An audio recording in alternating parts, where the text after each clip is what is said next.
Sa mga nagpaplanong bumili ng Insta360 na camera, may pagpipilian kayo kung gusto nyo X5 or X6. So pagbabasihan po natin ito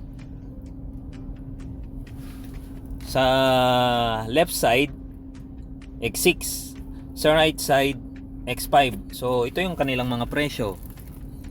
So X6 49,990. So 10 piso na lang, 50,000 na. Sa X5 naman 32,990. So 10 piso na lang din at 33 na.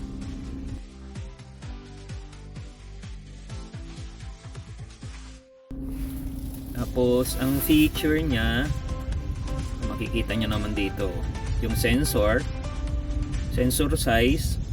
Itong si X6 1 in 1/2 inch, samantalang si X5 1 in 1 28 inch. So konti lang naman ang diferensya nila. Tapos di syempre sa resolution, max naman nito ni X6 8K at 50 fps. So mas smooth na. Samantalang si X5 8K pero sa 30 fps lang, frame per seconds. So medyo malaki ang pagkakaiba nila. Tapos sa naman sa photo, 120 megapixel si X6, si X5 72. At saka syempre yung natin, battery life naman ay 140 si X6. So pumapatak na 2 hours and 20 minutes. Tama, di ba? Tamantala namang to si X5, matagal-tagal na rin. 1 hour and 33 minutes. Tapos ang kagandahan naman ni X6, meron na siyang built-in na 47 GB usable. Tapos si X5 wala siya, kailangan mo lang ng micro SD. Tapos sa waterproofing 20 meters or 65 feet.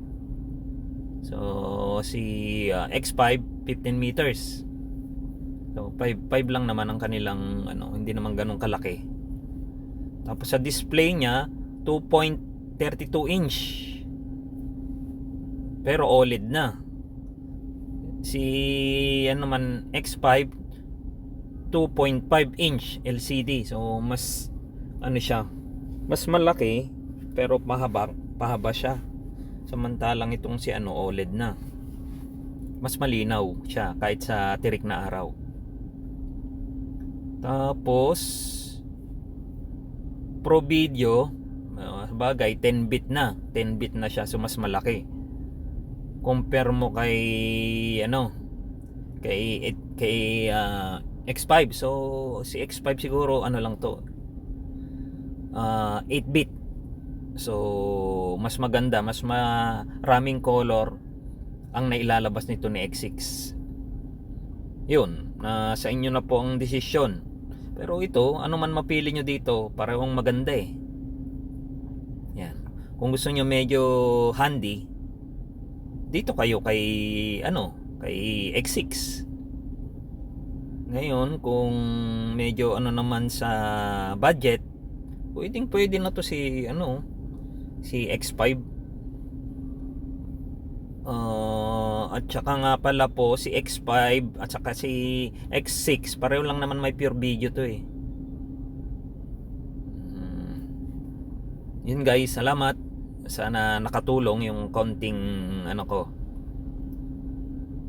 na ibahagi ko dito sa dalawang action camera na to na si X5 saka si X6.